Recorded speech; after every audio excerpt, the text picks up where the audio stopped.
आदाब, मैं हूं इमरान राशिद और आप देख रहे हैं हम भारत। महाराष्ट्र के शहर मालेगांव में तालीमी अदारों में, उर्दू तालीमी अदारों में, स्कूलों और कॉलेजेस में करोड़ों रुपए का घोटाला हुआ है। सरकारी खजाने की लूटमार की गई है, बोगस टीचर भर्ती की गई है और गैर कानूनी तरीके से नकली कागजात बनाए गए हैं। कई महीनों से ये मामला चल रहा है, ये बात तो आपको पता है। और इन तमाम मामलात में जो स्कूल सबसे ज़्यादा सुर्खियों में है वो है बड़ी Malegaon high school and junior college. बड़ी Malegaon high school and junior college पर 27 जुलाई 2025 को एफआईआर दर्ज की गई और इसके बाद से मुसलसल कार्रवाई का सिलसिला जारी है। स्कूल अंजुमन के चेयरमैन, अंजुमन मोइनुत तुलबा के चेयरमैन इसहाक जरीवाला, कैंपस के headmaster Zahid Hussain, clerk Abu Huraira, clerk Nasir Hussain और एजेंट नवीद सगीर अहमद पर एफआईआर दर्ज हुई और उसके बाद से ये मुलजिमीन फरार हो गए।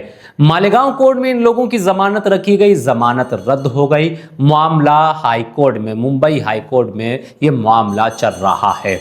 वहीं दूसरी जानिब इस पूरे मामले में जब कार्रवाई आगे बढ़ी तो 13 टीचर्स के नाम भी सामने आए जिनकी भर्ती बोगस और गलत तरीके से हुई थी, गलत कागजात डॉक्यूमेंट बनाकर हुई थी। इन लोगों ने सरकार के खजाने से लाखों करोड़ों रुपए गलत तरीके से निकाले। तो इन 13 टीचर्स में से 5 जेंट्स टीचर पर कार्रवाई हुई, उन्हें गिरफ्तार किया गया और तकरीबन 2.5 महीने से ये 5 gents teacher Nashik central jail में कैद है। वहीं 8 लेडी टीचर्स फरार बताई जा रही थी और इन 8 ही फरार लेडी टीचर्स की जमानत, गिरफ्तारी से कबल जमानत जो है मालेगांव कोर्ट में रखी गई थी और इस सुनवाई जारी थी। लेकिन 15 नवंबर 2025 को मालेगांव कोर्ट की जानिब से भी एक फैसला, एक आदेश आया और इन 8 ही लेडी टीचर्स की जमानत रद्द कर दी गई, खारिज कर दी गई। इसका सीधा सा मतलब यह है कि अब इन्हें गिरफ्तार कर लिया जाएगा। लेकिन सवाल ये पैदा होता है कि जिस तरह अंजुमन के चेयरमैन, हेडमास्टर, क्लर्क और एजेंट को नज़रअंदाज किया गया, क्या इन लेडी टीचर्स को भी नज़रअंदाज किया जाएगा या गिरफ्तार कर लिया जाएगा? ये तो आने वाला वक्त ही बताएगा। आगे बढ़ते हैं कि ये 8 लेडी टीचर्स के नाम क्या हैं और कितना अमाउंट इन लोगों ने जो है सरकार के खजाने से निकाला है, देखते हैं। जिन 8 लेडी टीचर्स की जमानत रद्द हुई है उनमें से पहला नाम है सना कौसर अशफाक अहमद, शेख सारिया अतर हुसैन, तस्नीम फिरदौस मोहम्मद आरिफ, सुमैया सदफ मोहम्मद हनीफ, आलिया मोहम्मद मुस्तफ़ा, अंसारी शुमैला डॉक्टर शकील अहमद, अंसारी मारिया सदफ मसूद अहमद, अफीफ़ा आफरीन मोहम्मद अमीन। इन टीचर्स पर यह इल्ज़ाम है कि ये जो है 2021 और 22 में इनका अपॉइंट बताया जा रहा है, जबकि 2024 में इन लोगों ने कॉलेज ज्वाइन किया। इसमें से बहुत सारे टीचर्स ऐसे हैं जो क्वालिफाइड भी नहीं थे, बहुत सारे टीचर्स ऐसे हैं जो कई और जो है अपनी जो है नौकरी कर रहे थे, लेकिन उन्हें इधर भी अपॉइंट किया गया और इन लोगों ने दोनों तरफ से जो है पैसा निकाला।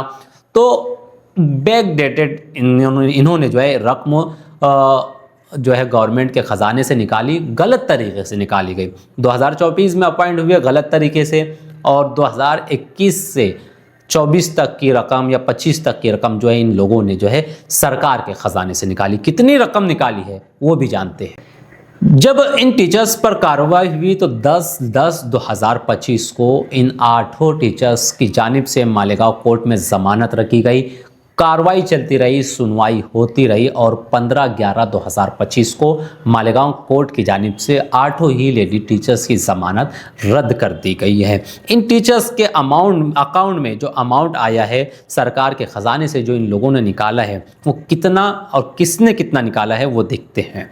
सबसे पहले तो देखते हैं कि आलिया मोहम्मद मुस्तफ़ा के अकाउंट में जो है बैकडेटेड रकम जो है वो 50,83,064 रुपये आई है। इसी तरह सना कौसर अशफाक अहमद के अकाउंट में 14,96,517 रुपये, सारिया मोहम्मद ताहिर के अकाउंट में 50,83,064 रुपये, अंसारी शुमाइला डॉक्टर शकील अहमद के अकाउंट में 8,02,064 रुपये, तस्नीम फिरदौस मोहम्मद आरिफ के अकाउंट में 3,76,522, अफीफा आफरीन मोहम्मद अमीन के अकाउंट में 3,76,522, सुमैया सदाब मोहम्मद हनीफ के अकाउंट में 3,64,334 रुपये, अंसारी मारिया सदफ मसूद अहमद के अकाउंट में 11,33,389 रुपये आए हैं। इतना रुपया और इतनी बड़ी रकम इन्होंने सरकार को चूना लगाकर हासिल की है और अब इसके शवाहिद सबूत सामने आने के बाद इन्हें मुल्जिम बनाया गया और इनकी ज़मानत रद्द कर दी गई है। ये अभी तक फ़रार है। अब अगली राहत के लिए इन्हें जो है ज़मानत के लिए हाई कोर्ट का रुख करना पड़ेगा, जिस तरह बकिया मुल्जिमीन ने किया है। लेकिन हाई कोर्ट में इन्हें ज़मानत मिलती है नहीं मिलती है, यह आने वाला वक्त ही बताएगा। Chairman Ishaq Zariwala, headmaster Zahid Hussain, clerk Abu Huraira, clerk Nasir Hussain, agent Naveed Sagir Ahmed, ये पाँचों ही मुल्जिमीन ने भी जो है हाई कोर्ट में ज़मानत की अर्जी दी हुई है। इनकी सुनवाई चल रही है। अभी तक हाई कोर्ट की जानिब से कोई भी फैसला सामने नहीं आया। लेकिन हैरत की बात यह है कि ये मुल्जिमीन शहर में खुले आम घूम रहे हैं। इतना ही नहीं, स्कूल और कॉलेज के प्रोग्राम में भी शिरकत कर रहे हैं।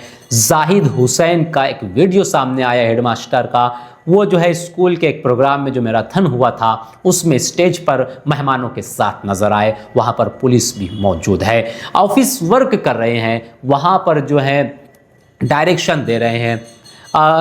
स्कूल के तमाम कामों में इनका अमल दखल साफ तौर से नज़र आ रहा है। तो सवाल ये पैदा होता है, क्या कोर्ट की जानिब से इन मुल्जिमीन को इतनी सहूलत दी गई है कि वो इस तरह के तमाम काम कर सकते हैं, स्कूल में आ जा सकते हैं, खुले आम घूम सकते हैं?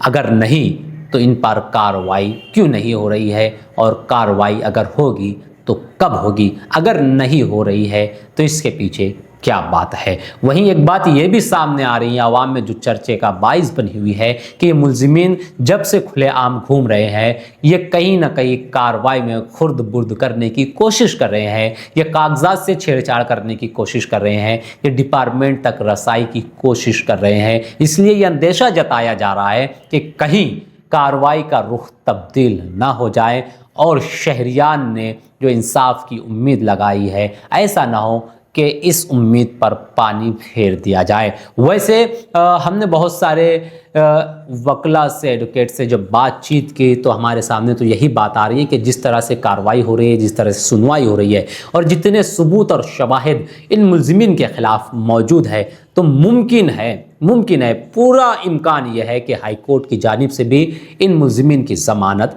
रद्द कर दी जाएगी। लेकिन अब आने वाला वक्त ही बताएगा कि फैसला क्या होता है। इस पूरे मामले को आप किस तरह देखते हैं? आपकी क्या राय है? आप क्या सोचते हैं? आप हमारे कमेंट बॉक्स में अपनी राय ज़रूर दें और हमारे चैनल हम भारत को सब्सक्राइब करें, हमारे साथ बने रहें।